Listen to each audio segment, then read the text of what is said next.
कूफा की फिजा में अब सिर्फ एक ही सदा गूंज रही थी, तलवारों की ठनकार और फरेब के शोर की। मुख्तार, जो कल तक अपने ख्वाबों की सल्तनत का बादशाह था, अब कसरे इमारत की दीवारों के पीछे कैद एक शिकस्ता शख्स बन चुका था। उसके साथी मर चुके थे, फौज भाग चुकी थी और वफादार अब दुश्मनों की सफ में खड़े थे। किसी ने कहा, वो जिसने दावा किया कि आसमान उससे हम कलाम होता है, आज जमीन भी उसके कदमों तले लरजने लगी है।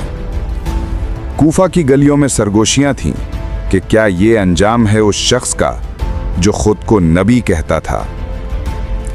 तारीख की गवाहियों में अब सिर्फ आखिरी बाब बाकी है, जहां खून बहेगा, वादे टूटेंगे और मुख्तार का अंजाम हमेशा के लिए तारीख में रकम हो जाएगा।